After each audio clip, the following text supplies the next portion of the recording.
आज के इस वीडियो के माध्यम से आप सभी सुनेंगे तुलसी विवाह की कथा। तुलसी विवाह की कथा के अनुसार श्रावण मुनि की पुत्री तुलसी अपूर्व सुंदरी थी। उनकी इच्छा थी कि उनका विवाह भगवान नारायण के साथ हो। इसके लिए उन्होंने नारायण पर्वत की घाटी में स्थित बद्रीवन में घोर तपस्या की। दीर्घ काल तक तपस्या करने के बाद ब्रह्मा जी ने प्रसन्न होकर उन्हें दर्शन दिए और वर मांगने को कहा। तब तुलसी जी ने कहा कि हे सृष्टिकर्ता ब्रह्मदेव, आप अंतर हैं, सबके मन की बात जानते हैं। फिर भी मैं आपको अपनी इच्छा बताती हूँ। मैं चाहती हूँ कि भगवान श्री नारायण मुझे पति के रूप में ले लें। तब ब्रह्मा जी ने कहा, तुम्हारा अभीष्ट तुम्हें अवश्य मिलेगा। अपने पूर्व जन्म में किसी अपराध के कारण तुम्हें श्राप मिला था। इसी कारण भगवान श्री नारायण के एक पार्षद को भी दानव कुल में जन्म लेने का श्राप मिला है। दानव कुल में जन्म लेने के बाद भी उसमें नारायण का अंश विद्यमान रह गया। इसलिए इस जन्म में पूर्व जन्म के पाप के शमन के लिए संपूर्ण नारायण को तो नहीं, नारायण के अंश से युक्त दावन कुल में जन्मे उस श्रापग्रस्त पार्षद से तुम्हारा विवाह होगा। शाप मुक्त होने पर भगवान श्री नारायण सदा सर्वदा के लिए तुम्हारे पति हो जाएंगे। तब तुलसी जी ने ब्रह्मा जी से के लिए वर्ग को स्वीकार कर लिया, क्योंकि मानव कुल में जन्म लेने के कारण उन्हें मधावी भोग को भोगना ही था। अब तुलसी बद्रीवन में ही रहने लगी। नारायण का वह पार्षद दानव कुल में शंखचूड़ के नाम से पैदा हुआ। कुछ समय के बाद वह भ्रमण करता हुआ बद्रीवन में आया। यहाँ तुलसी जी को देखते ही वह उन पर मुग्ध हो गया। तुलसी जी के सामने उसने अपने साथ विवाह करने का प्रस्ताव रखा। इतने में ही ब्रह्मा जी वहाँ आ गए और तुलसी जी से कहा, तुलसी, शंखचूड़ को देखो, कैसा देवों का स्वरूप है। दानव कुल में जन्म लेने के बाद भी लगता है मानो इसके शरीर में नारायण का वास हो। तुम प्रस्ताव को सहज स्वीकार कर लो। तुलसी जी को भी लगा कि उनकी तपस्या पूर्ण हुई, उन्हें इच्छित फल मिला। इस प्रकार शंखचूड़ के साथ उनका गांधर्व विवाह हो गया और वह शंखचूड़ के साथ उसकी पत्नी बनकर महल में आ गए। शंखचूड़ ने अपनी परम सुंदरी सती सातवीं पत्नी तुलसी के साथ बहुत दिनों तक राज्य किया। उसने अपने राज्य का इतना विस्तार कर लिया कि देवलोक तक उसके अधिकार में आ गया। स्वर्ग का सुख भोगने वाले देवताओं की दशा अब दयनीय हो गई। शंखचूड़ किसी को कष्ट नहीं देता था, पर अधिकार और राज छीन जाने से सारे देवता मिलकर भी श्री ब्रह्मा, विष्णु और शिव जी की सभा में गए तथा उसकी अपनी विपत्ति सुनाई। तब ब्रह्मा जी ने कहा, तुलसी परम साध्वी है, उसका विवाह शंखचूड़ से मैंने ही कराया था। शंखचूड़ को तब तक नहीं हराया जा सकता, यानी तब तक नहीं मारा जा सकता जब तक तुलसी को छला न जाए। तब श्री हरि विष्णु ने कहा, शंखचूड़ पूर्व जन्म में मेरा ही पार्षद था। श्राप के कारण उसे दैत्य कुल में जन्म लेना पड़ा। इस जन्म में भी मेरा अंश उसमें व्याप्त है। साथ ही तुलसी के प्रतिव्रत धर्म से वह अजय भी है।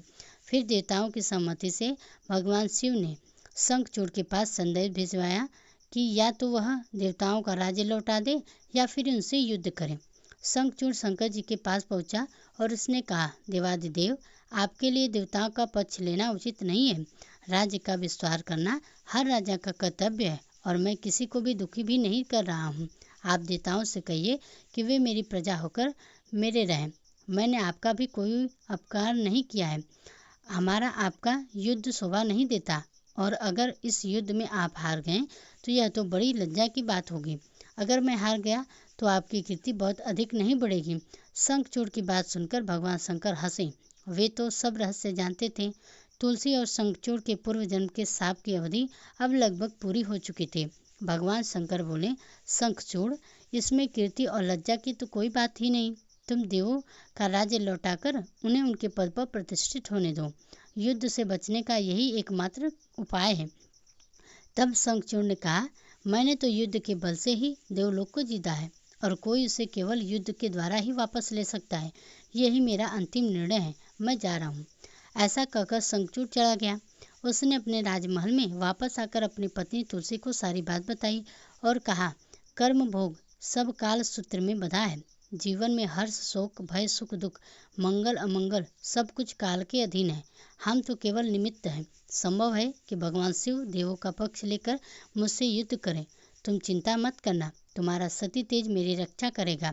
और फिर दूसरे ही दिन भगवान शंकर के नेतृत्व में देवताओं ने युद्ध छेड़ दिया। शंखचूड़ ने भीषण वार की वर्षा करके उनका वेग रोका उसके प्रहार से देवता डगमगाने लगे। फिर उसने दानवी शक्ति का प्रयोग करके मायावी युद्ध करना प्रारंभ कर दिया।